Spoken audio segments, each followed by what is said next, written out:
Tired of dealing with vein disease? Have your symptoms gotten worse? Oh, these spider veins are ugly. My legs and ankles are always swollen. My legs are tired of standing all day. While some symptoms can be managed by lifestyle changes, other factors are out of your control. Get help from the experts at Vein Clinics of Hawaii. To learn more about your treatment options, call 427-5565 or visit veinclinicsofhawaii.com. Aloha Hawaii! It's time for the Vein Clinics of Hawaii radio show. Their team's approach to diagnosing problems and developing solutions and treatment plans are beyond compare. So let's get started with your host of the show, Mike Buck, and medical director, Dr. Randall Juliff of the Vein Clinics of Hawaii. Okay, so it's kind of cruise today because we have one of our great days. I was trying to let Doc know it's so good when we get patients in, outside of completely using me as a guinea pig all the time. We actually get to introduce you out there in the radio audience to people that have found their way to the Vein Clinics of Hawaii on all the islands, particularly here on Oahu. And sort of let you know, hey, I'm like that, and here's going to be today a guy who's like that.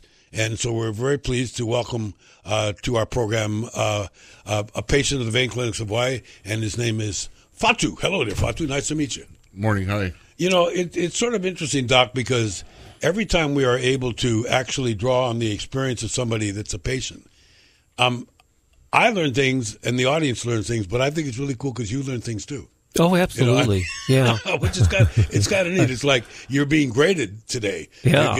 We not only have one report, but two reports. We can give my reports. Yeah. We give you Fatu's report. Okay, let's talk about what fortuitous series of events brought you to Vein Clinics of Hawaii. What were you concerned about? First of all, thanks for having me on here. It's our pleasure. Believe me. Thank you. Just the fact that I've been dealing with this for a couple of years, just the consistently having ulcers and whatnot. And, for anybody who's had it knows it's just a pain, just consistently.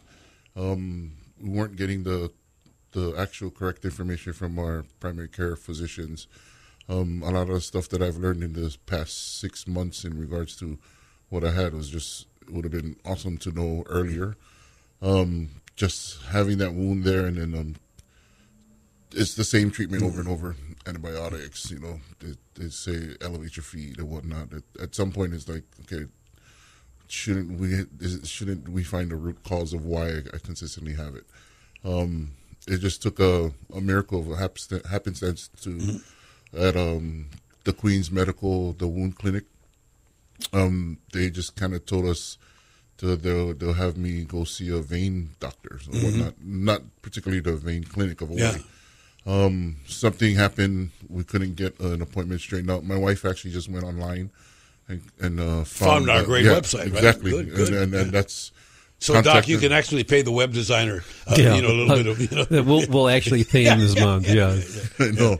And it was wonderful. I mean, the experiences since we got there has been awesome.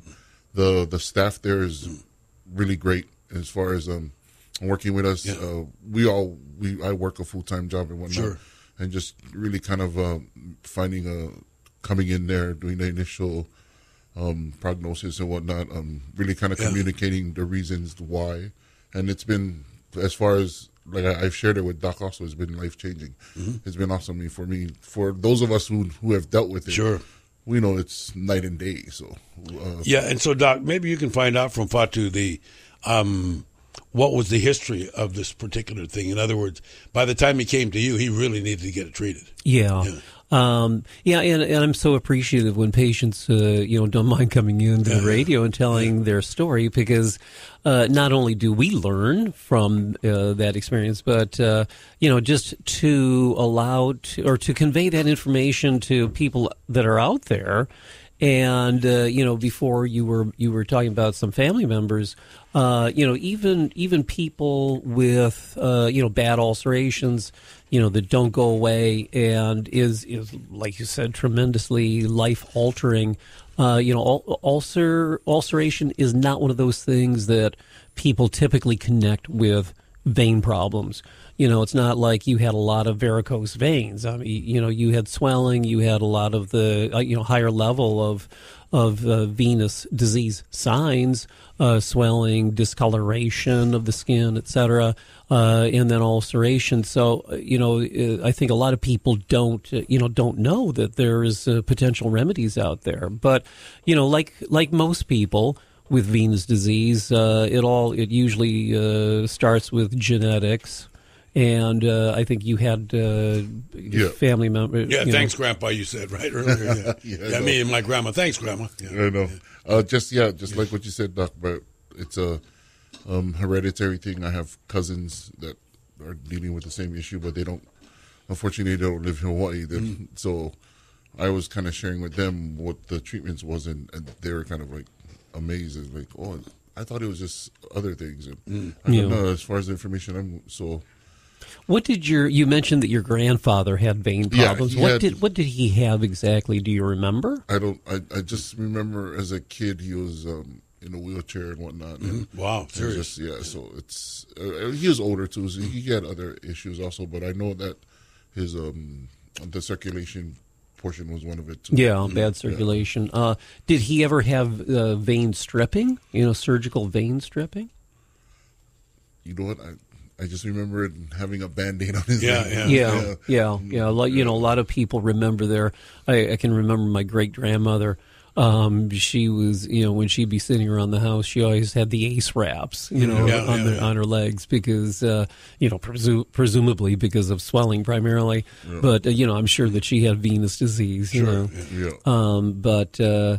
So it usually starts out genetic, and then you came into our office I think the early part of April, but even by then you had a fairly long course of trying to deal with this thing.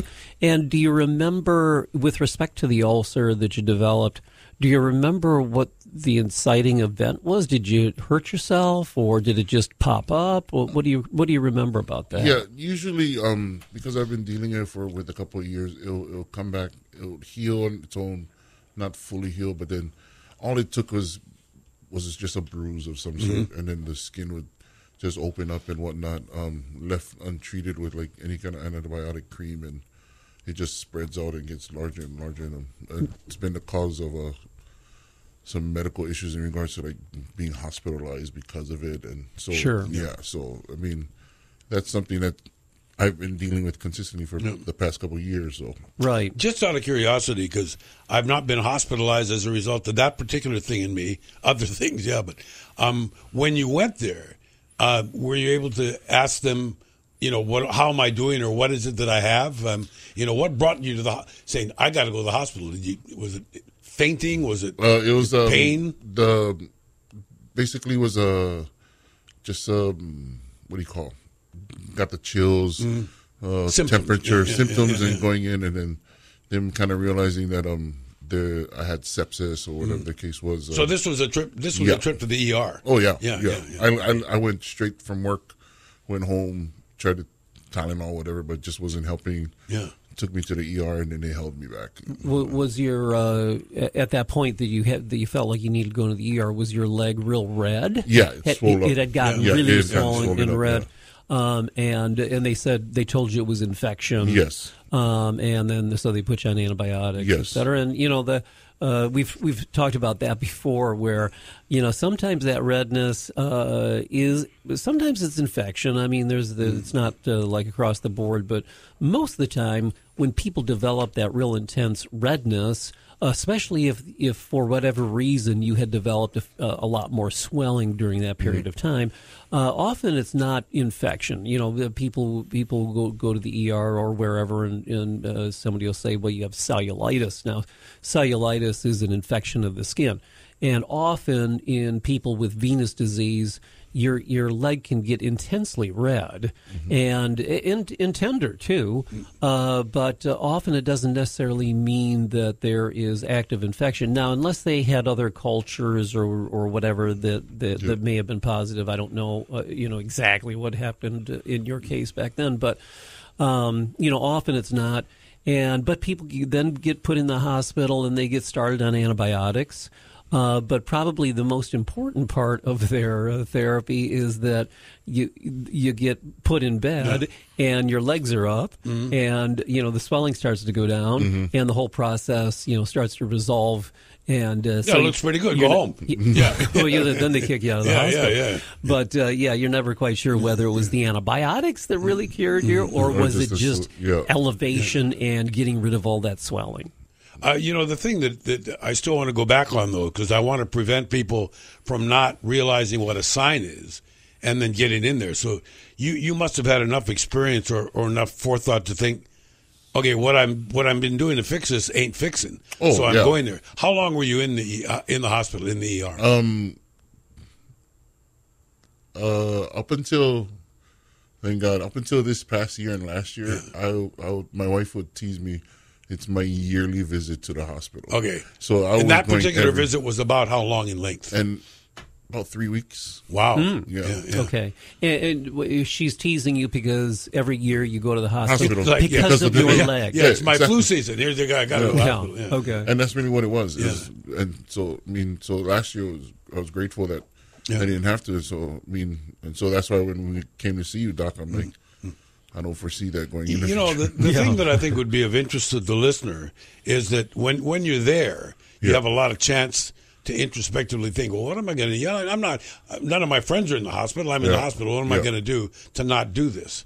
Was there ever a time in the very beginning, before you met Doc and before you had it treated as a venous leg ulcer, was there any relief, or was it just you got a little bit better and went home? Yeah. Basically, it was just dealing with that particular situation, never really finding what the root cause was and whatnot.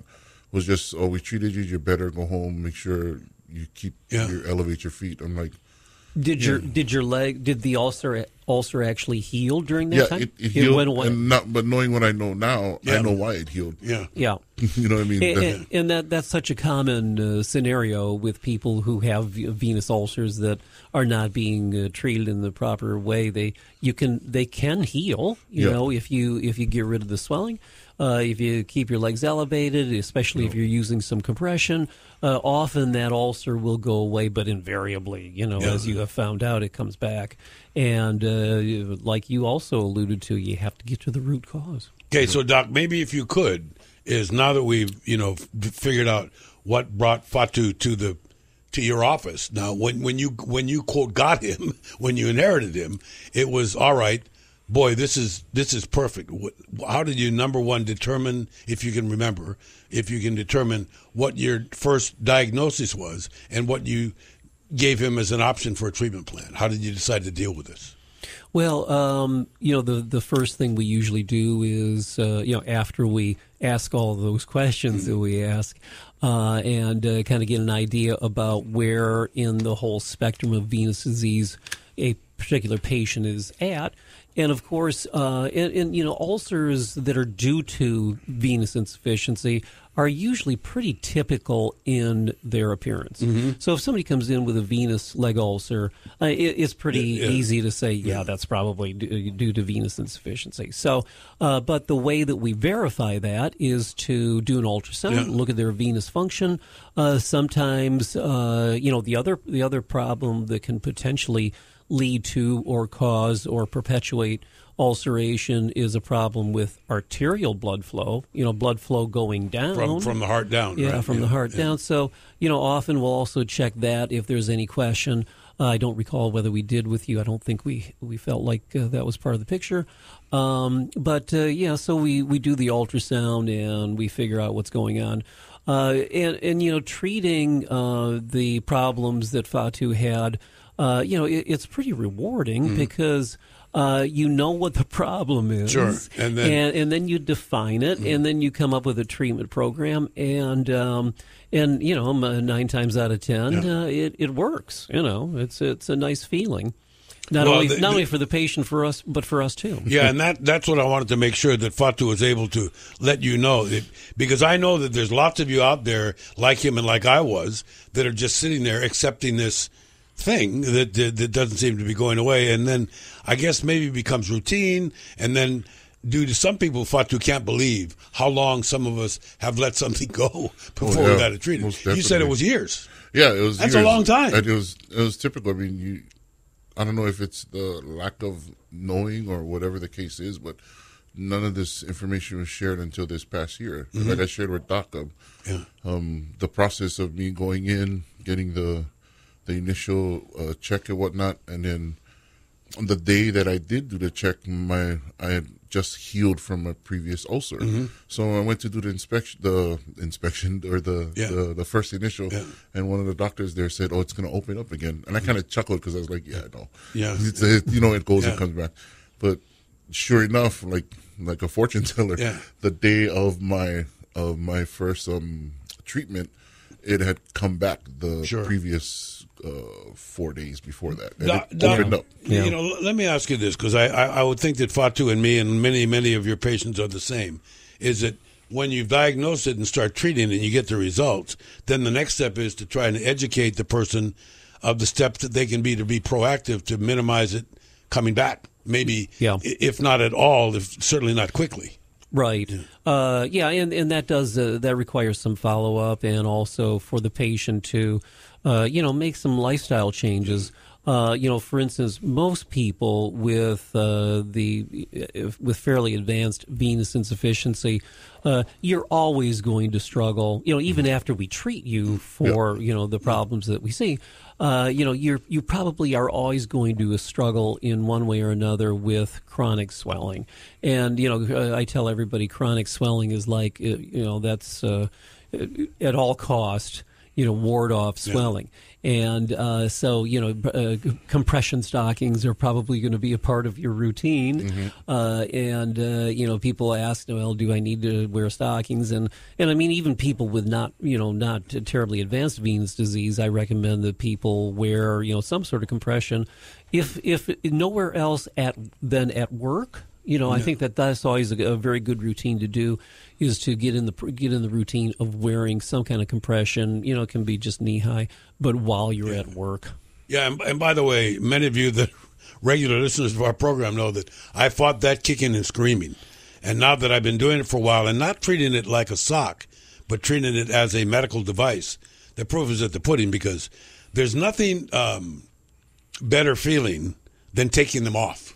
Right at the end of the day, I'm taking these off now, going to bed. But during the day, I want to know if you've been able to do it, and because you said that you're active at work, you got to move around. That if that helps. Oh yeah, most definitely.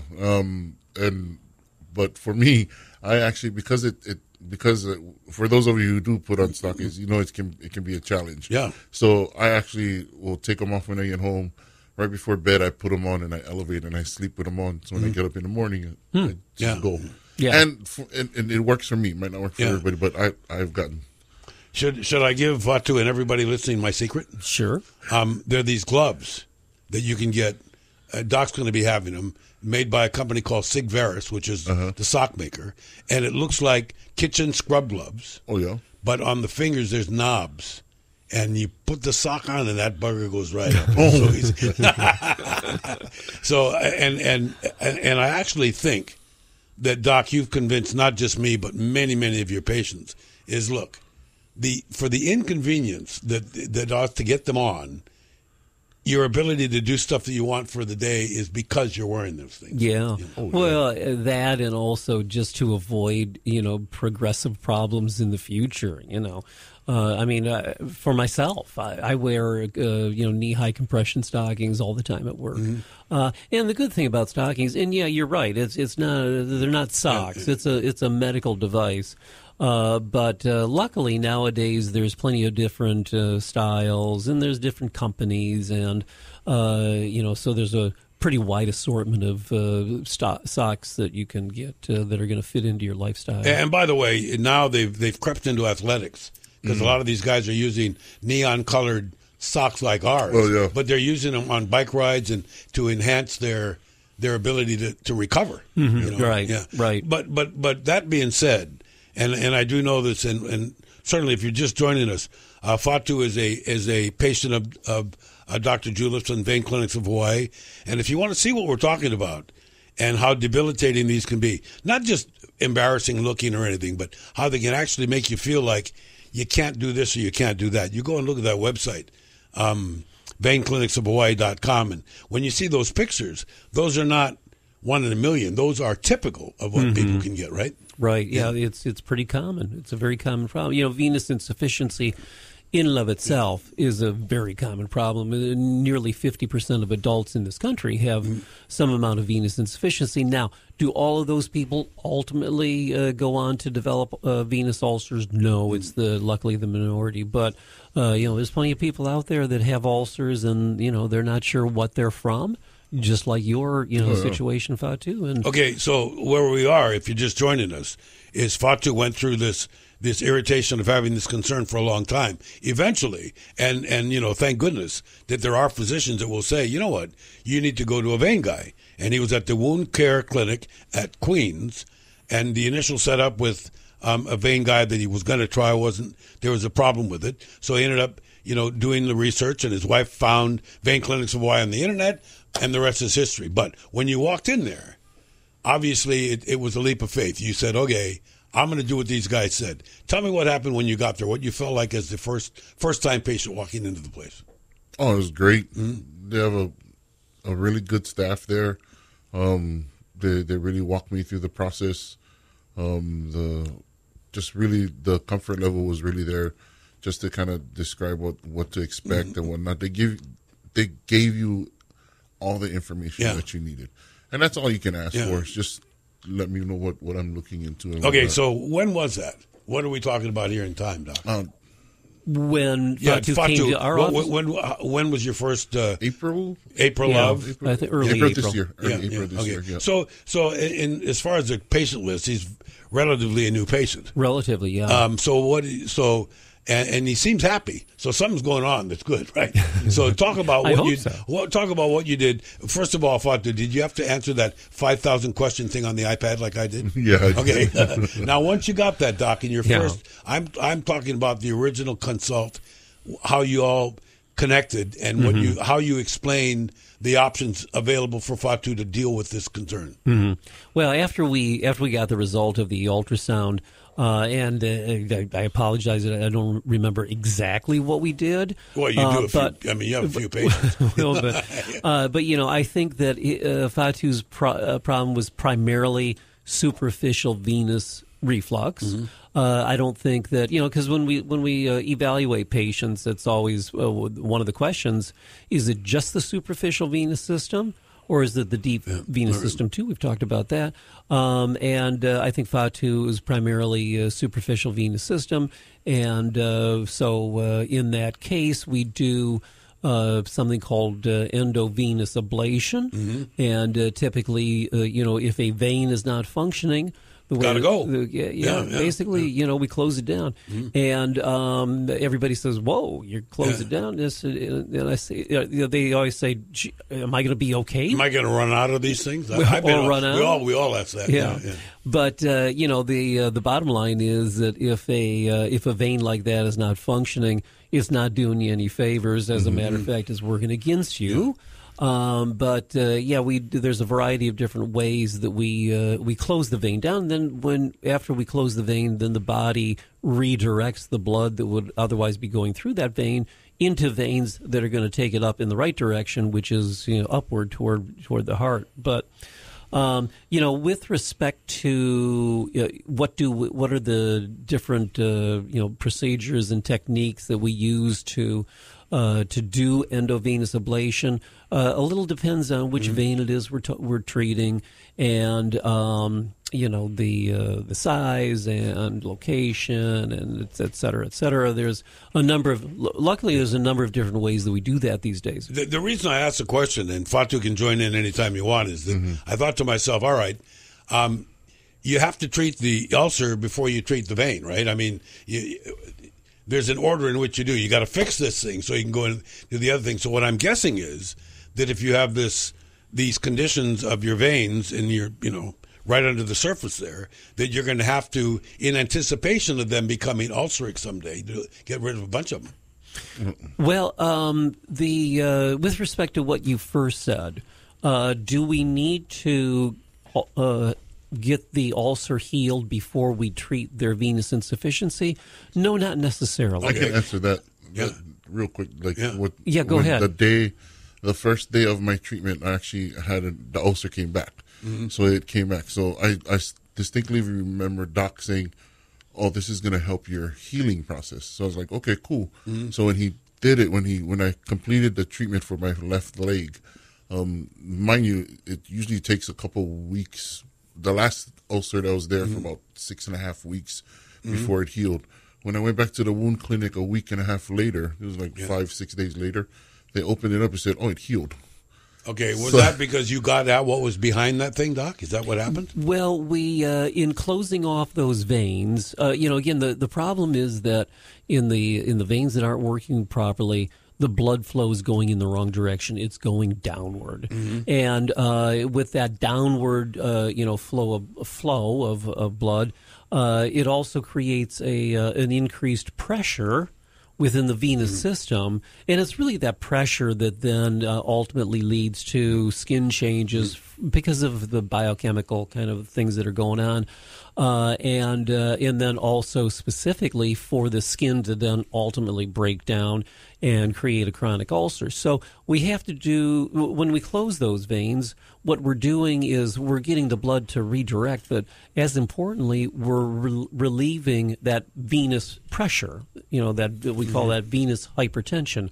And when we get rid of that, abnormal increase in pressure in the venous system, that's what then allows the swelling to recede and for the skin to get healthier again and for the ulcer to heal. Basically, we're treating the skin. Yeah. The skin is sort of the end organ. Interesting, though, because I'm guessing, Fatu, that maybe you could say, okay, well, it was nice to know the hole's going to go away, that I'm going to be cured. But what about the rest of, use to the leg, better feeling, less symptoms? Oh, yeah, most definitely. I shared with Doc last week, and I told her, I even tell my wife because nobody really knows what the treatment is. So I've been sharing it with friends and family.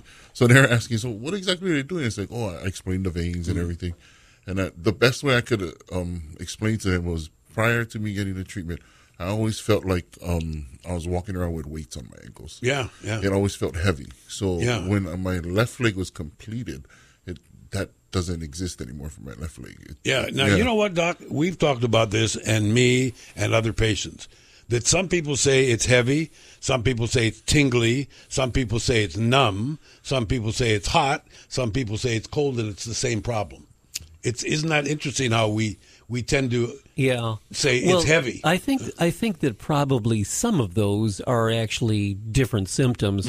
But for instance, when you say pain, I mean, pain means a whole lot of different things. As many people as you ask, it's a little different. But pain and numbness, tingling, all those sorts of things, I think are kind of like in one category. But often, in a very, very common symptom of venous insufficiency is heaviness, and that sort of goes along with fatigue. So we always ask that question. Do your legs feel heavy? Do you feel like your legs get tired quicker than they used to or quicker than they should be getting? And, after we treat people, the heaviness goes away. They feel more energetic. Their legs don't tire as quickly as they used to. I started doing Zumba with my wife. Yeah, there you go. There's another thing that I wanted to ask about that physical activity. Yeah. I think that we normally, everybody out there listening, you normally elevate your legs when your back is sore, your legs are sore. Yeah. Did you do that? Oh, yeah. Yeah. But I think I'm more aware of it now. Yeah. Like I kind of understand like what Doc said. I realize that the treatment itself is life changing and whatnot, but I still got to do my part in keeping my feet elevated. Maintenance. Maintenance. And unfortunately the stockings. Right. But I actually, I'm so glad now because when I put them on, the moment you put them on, you feel like, okay, now I can go to do all my stuff today. I'm not going to worry about my legs. Yeah. What were some of the things that you back when you were struggling for such a long time with this ulcer, coming and going, what were some of the things that you were not able to do because of that? I mean, I assume that you continued to work through that whole time, right? It was just times it was a struggle to walk. Like, I always laugh about it with my friends and whatnot. You're getting old when you got to navigate a curb. Yeah. You know what I mean? And it's just, I had to really kind of be aware of when I'm walking because I wasn't really picking up my feet. Yeah. It's just so little things like you normally kind of trip on stuff. So, but it's been amazing. Like just the one leg. So, Yeah. Well, I know, Doctor, that's the kind of result you need, and that's the kind of result that patients expect. But when it happens, talk about maybe the returning spiral of activity that you've noticed in other patients that are able to get back and do more things, like maybe they used to play golf, haven't played golf for 10 years and wouldn't shut around a golf. Yeah.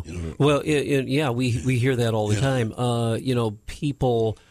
People really get to the point where they have limited their activity, and it starts to impact their general health otherwise, because they say, gee, I just can't, I don't feel like I can go to the gym anymore. I can't take a walk. I can't play with the grandkids. And it can really, limit your activities, affecting your quality of life as well as your general health. Have you done, Fatu, some goal setting? No, oh yeah, yeah. That's the cool part, isn't it? And that's what it is because you see, like, for those who don't struggle with it, just simple stuff like that, and now you can kind of have goals. Hey, let me ask you this too, because Doc and I, we often snicker at this when we're doing other programs.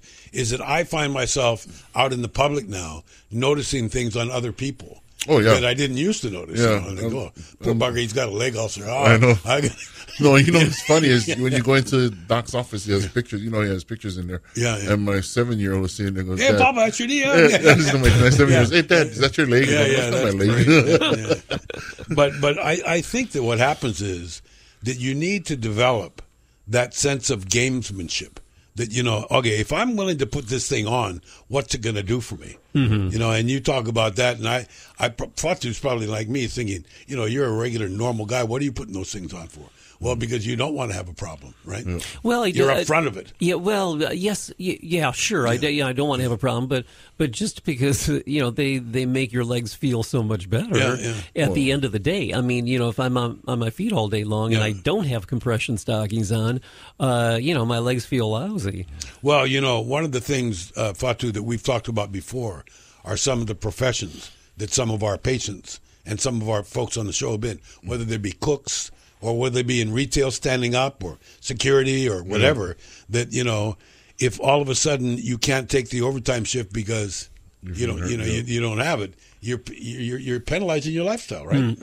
Or your enjoyment of life. Yeah. You've worked on. Have you worked on your feet most of your life? Would you say? Oh yeah, most of my life I've been on my feet. Yeah, and that's one of those things that increases your risk of developing venous insufficiency, and we see a lot of people like that who have occupations where they just have to be on their feet all day long. Oh yeah. So we end up treating a lot of nurses, teachers, hairdressers. Oh, everybody. Listen, we often use as analogies, Fatu, on this program, a dentist. Because there's a guy that's standing up all day, no matter what it is. And you think, gee, that guy, poor guy. Well, that means if you have to have one less patient a day, or, you're able to work one less hour a day, it's affecting your livelihood as well as your comfort. Right. Mm-hmm. Yeah, quality of life and income. Sure. Okay, so that people know, when you first started with Fatu looking at doing the treatment, I was incorrect. You went ahead and started dealing with the venous part of it right away. Yeah. Getting back to that, it's not like we have to get an ulcer healed. Now, sometimes, depending on the location or whatever, sometimes we work at getting it at least partially healed so that we can do, the type of procedure that we want to do. But by and large, it's not necessary. Now, that being said, however, we are treating their venous disease. We do a little bit of wound care, direct wound care in our office also, but most of the time when we're in the process of treating somebody who's had a chronic ulcer, and especially if they've already been, connected with a wound care clinic the way Fatu was at Queens, they will continue to, be treated in that wound care clinic. So coincidentally, now, obviously, luckily, your ulcer healed quickly and they booted you out of there. They booted you out. But you know what? Maybe you can explain at the way they reacted when you went back in after you had the venous treatment. But they must have said, "Whoa, this is great." Yeah, they because I went to see them that the same day of my first treatment, I saw them in the morning, and my treatment was in the afternoon. Yeah. So when I went, they wrapped it like normal, and they said, "Oh, see the wound care clinic, and then we'll schedule you for the following week." So I went to see them, and then we went through the whole process. Then my appointment was 7 days later. When I went back, they said, "Oh, it's healing," and that was, you know what I mean? That was crazy. Like I was like, "Oh, what?" And, I couldn't. So they just covered it one more day. They just told me, because I told them I had an appointment later on again. So usually what the treatment is for anybody who's been to wound care, they wrap your whole foot, from the bottom of your foot all the way to your knee. This one, they didn't wrap. They just put a Band-Aid on it and out you go, man. and let me put the stocking back on. So I knew then that, oh, okay. So I just went one more appointment back. When I went back, they said, "Oh, you don't need to come back. It's already healed." You know, Dr. Julov, maybe you can explain a little bit at what seemingly a real proliferation of these places that didn't used to be anywhere. I mean, now I don't want to say it's fashionable, but a real niche has been developed for wound care. Right. And it must be for cases earlier in the piece that you don't know quite exactly what it is yet, but it needs to be healed. Yeah. That's exactly right. In other words, it seems to me that these places are, instead of keeping somebody in there indefinitely for wound treatment, they're starting to refer people out to the right place they can be to get that specific wound fixed. Yeah. I think in the past, before wound care clinics were as accessible as they are right now, there were a lot of people that were sort of lost in their care, kind of what Fatu you described kind of early on. Your family doctor was kind of treating you, but, wasn't really hitting, getting you to the spot where you needed to get to. Before wound care clinics, there were a lot of people that were sort of like, out there and having recurrent ulcers and, getting nowhere fast. The good thing about wound care clinics is that's all they focus on. Their of course. That's what they focus do. is on that wound, and what do they need to do to get it healed. But they're locally treating it. They're doing what we call debridement, getting rid of necrotic dead tissue, using topical kinds of things. And wraps are very, very important. Again, those wraps are meant to eliminate as much swelling in your leg and in your skin as much as possible to get that skin healthy again. I think it's been a tremendous benefit, and we work with all of them all the time. Sure. Yeah, and I think another thing maybe, Fatu, would be important is several times, you mentioned in passing, mostly humorously, about your wife. Let's talk about support system and maybe the kind of help that you can get when somebody is knowing that you're on the right path and that maybe you're willing to do a little bit on your end of things to make sure this happened, because nobody wants to have that annual trip to the hospital. And it's like what we talked about earlier about the affecting of your personal life and whatnot. That takes effect too, because the consistent going to the doctors and whatnot, and the annual trip to the emergency room. That's not fair to my wife to deal with that on a regular basis. So, just her taking point on it and trying to get me better is whatnot is. You really need that support system, just to really kind of push you to remember, put in your stockings. I'm wondering, and knock on wood, I do too have that support system. I think it would be key to somebody's, success is to have that complete support. But also, isn't it healthy when isn't it terrific when somebody will notice a change? Saying, hey, you got more energy, huh? Or, gee, that thing's looking pretty good. It must make you feel in many respects that, oh, for heaven's sakes, I'm on the right trail. This is the place I need to be. Most definitely, Just the simple... like my wife always says, "Oh, look, honey, you have an ankle again."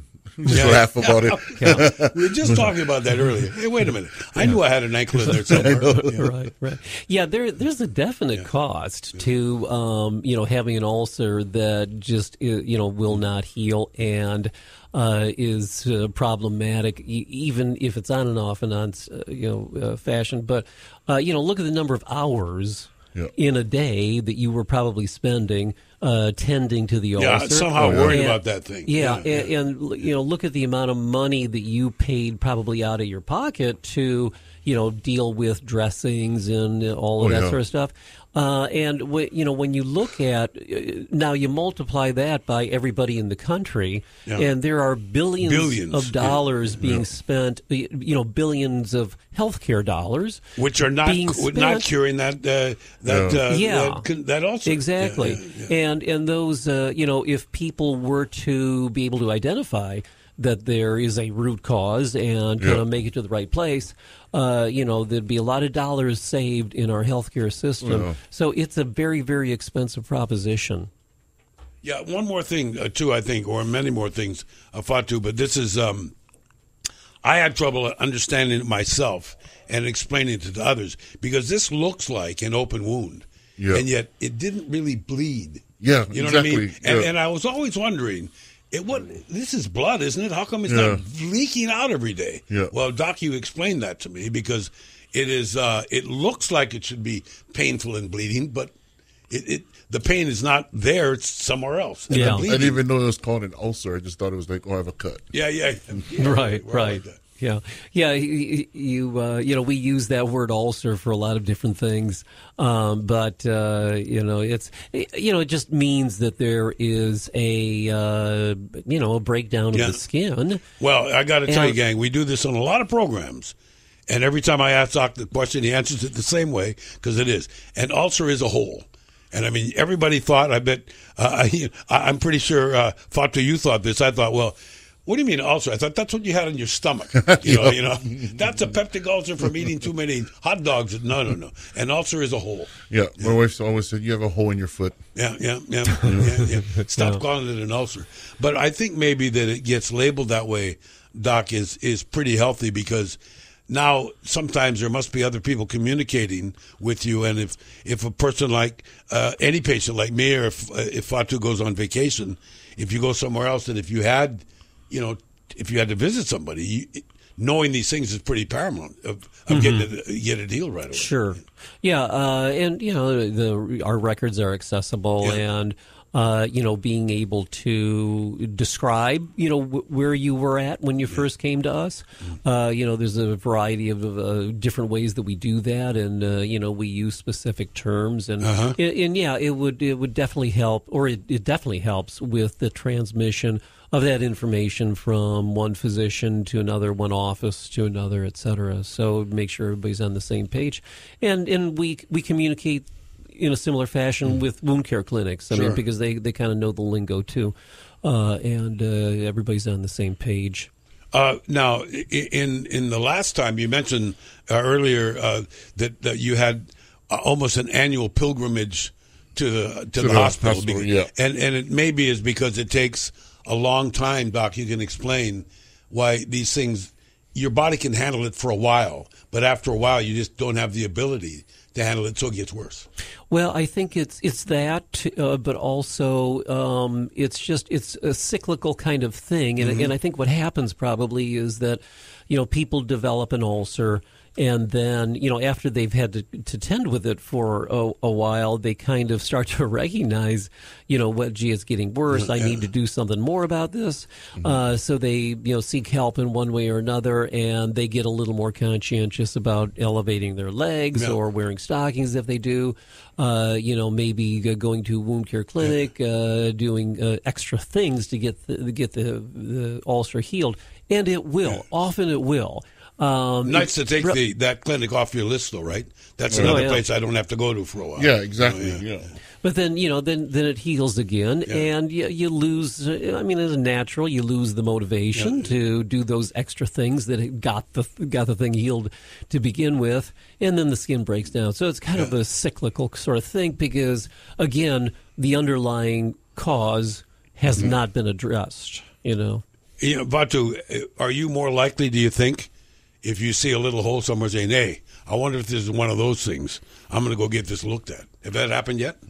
As far as the awareness part is concerned, like, I know for a fact now that the elevation and the compression is the key to approaching that. So if something does come up like that, I'm more aware of it, and I would imagine that I'm like looking. Do I have one of these ulcers? But that's the thing is like what Doc said is like the awareness is so much more keen and knowing what to stop it with is the compression. Right. Doc, let me ask you this because I think there's a lot of listeners out there who will be thinking this. These venous ulcers that we're talking about, where are they most likely to occur? If somebody's at home right now with a hole that hasn't healed for a while, where is it likely to be that you can attribute it to probably being a venous ulcer? Well, it's location and it's also appearance. So, typically venous ulcers occur at the lower part of the calf, often in the area of the ankle, but they can come up a fair bit onto the calf, in advanced forms. But the ulcer is said to be irregular. It has an irregular border. Now we say irregular border because that's in opposition to arterial ulcers, which are a little more round, more discreet, right? And punch out. And have a very specific appearance. And most of the time, when somebody comes in with an ulcer, we can say, "Oh, gee, that's venous. That might be arterial."